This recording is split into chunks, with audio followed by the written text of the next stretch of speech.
All right. Happy Monday, everybody. Big waves to you. Good to see you. Good to see you. So, if you're joining us now, we're going to start getting into Christmas spirit. So, if you're not there yet, okay, we're going to try to help you. Okay.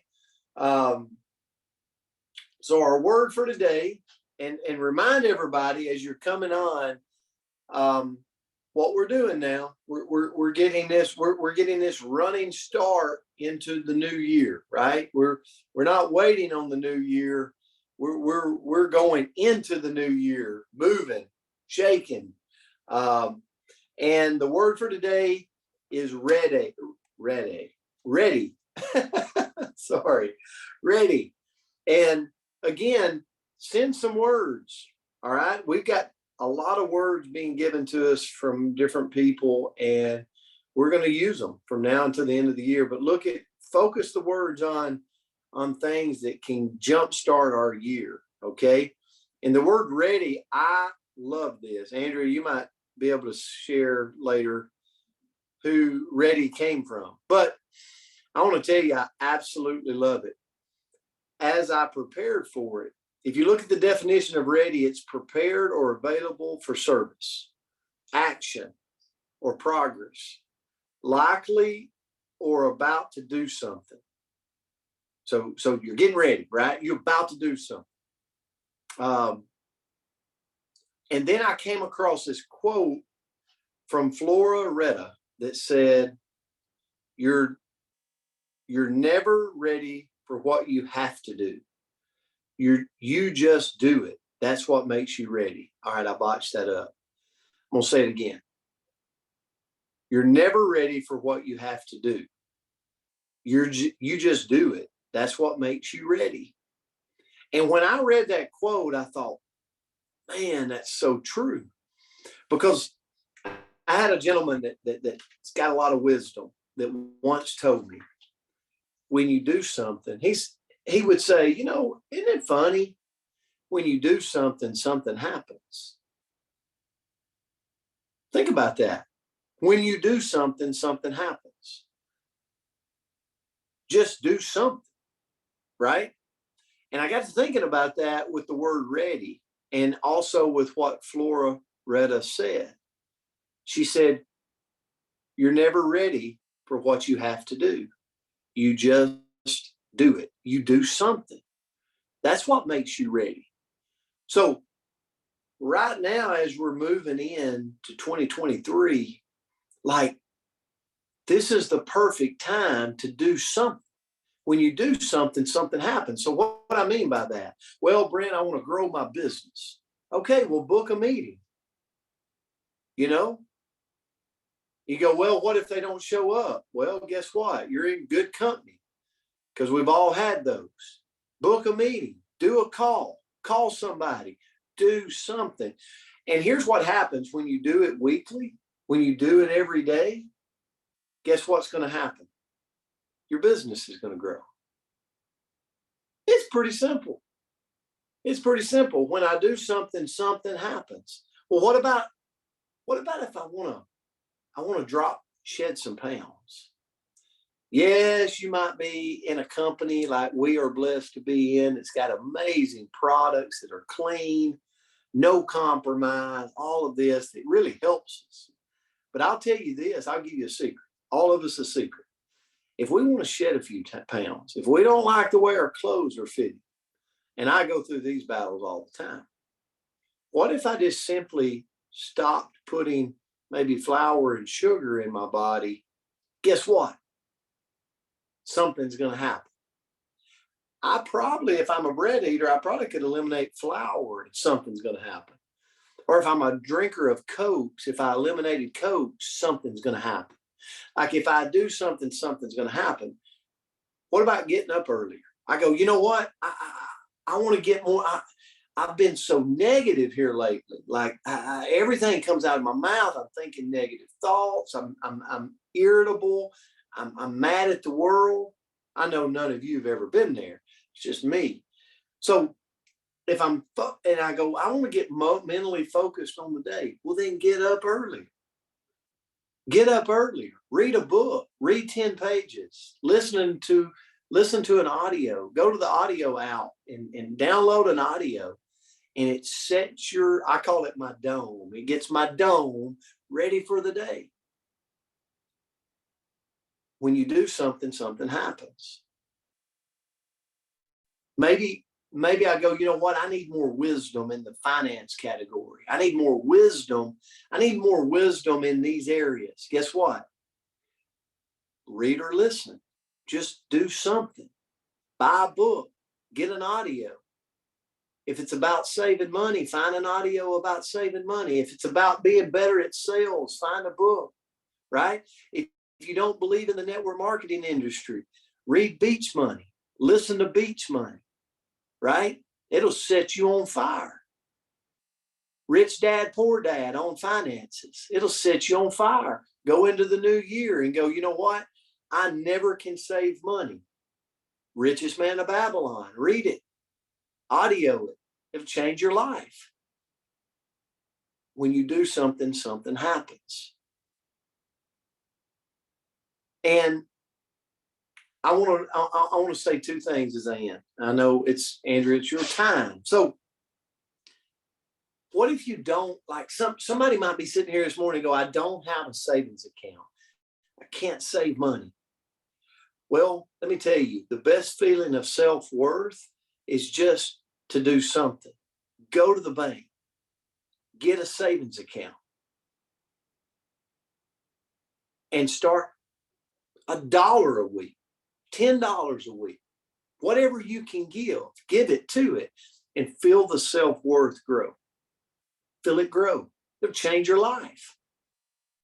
And the last one was given to me by a person that has so much wisdom, said, Brent, if you'll start walking around with cash in your pocket, it'll make you walk different.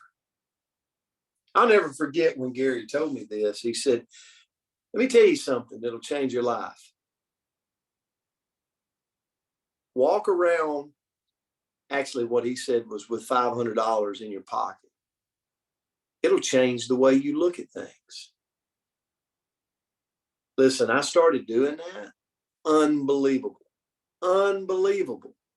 The way it makes you walk, shoulders back, chest out, you think different.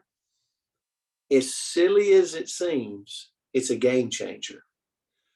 So all those things go back to what Florida said.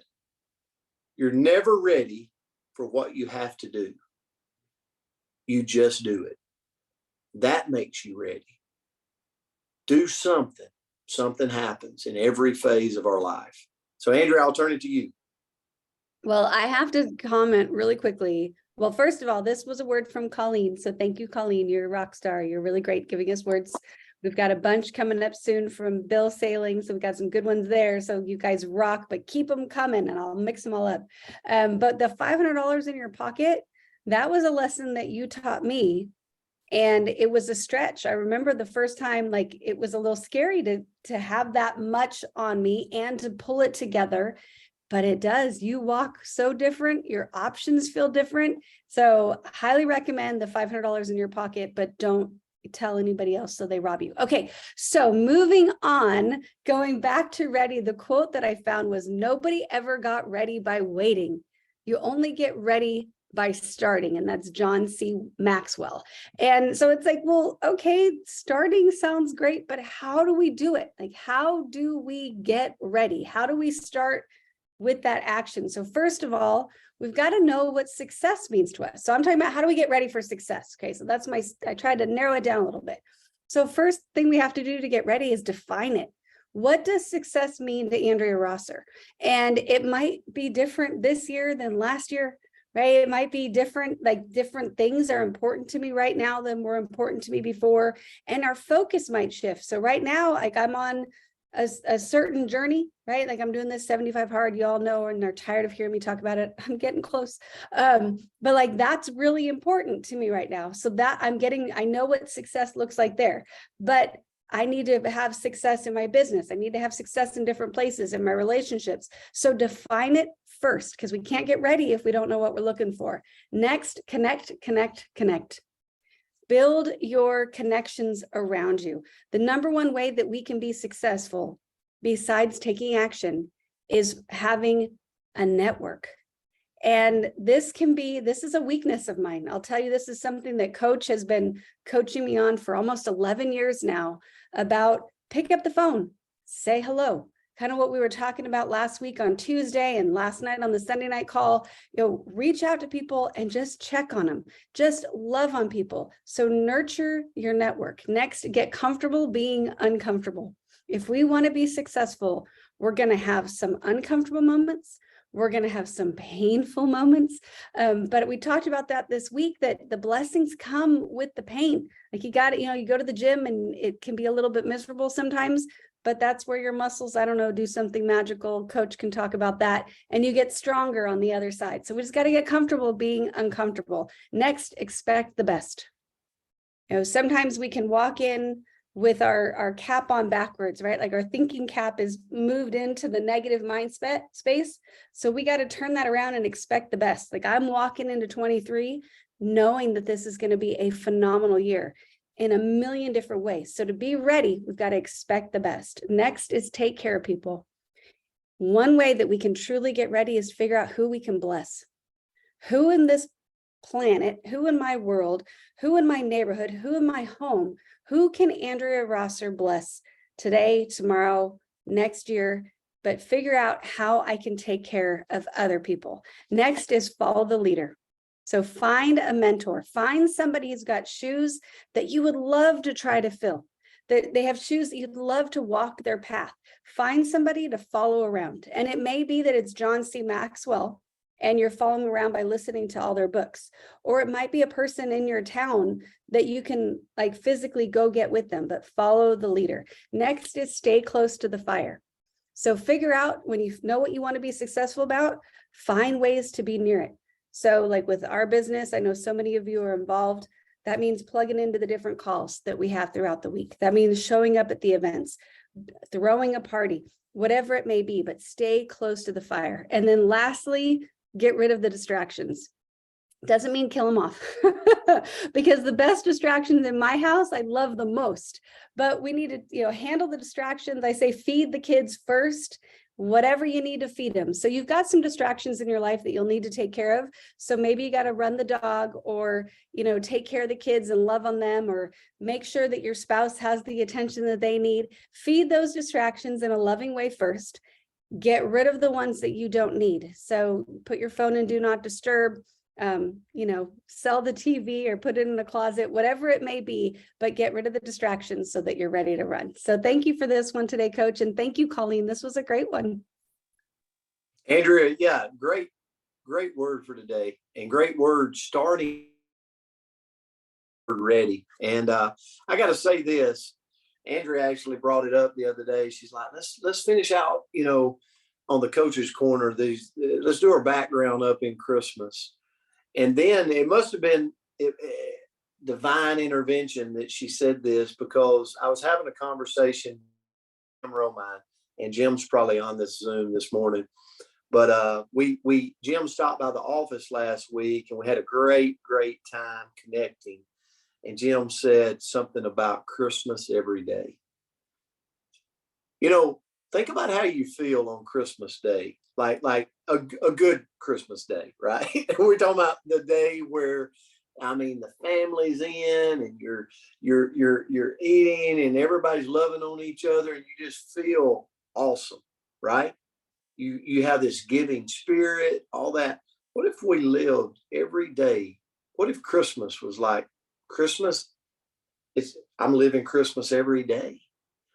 And so I thought about that. Jim doesn't even realize I walked away from that, and I thought about that. And I thought, you know what? At Christmas, I'm always more giving. I'll swing by at Christmas and see somebody. Man, I'm thinking about the needy. I'm thinking about how I can help. I'm thinking about star children. What if I did that every day? Like what if I did my part every day? When I saw something, I did something. When I saw somebody needed help with their groceries in their car, I did it. When I saw that there was an animal that needed some attention, I did it. I stopped and did it. Like what if I saw, literally I went through the day and I just simply made Christmas every day. And I got to where when somebody asked me, hey, how you doing? It's Christmas every day for me. And so anyway, I just want to say thanks, Jim, for being a great reminder of that. If you're on this morning, we appreciate you. He's new to the Coach's Corner, but already I feel like he's family. So guys, have a great Monday. We're going to kickstart this week. It's going to be a good week of words. And as always, we appreciate you being a part of this. We love you and we're grateful for you. Have a great God bless. Okay.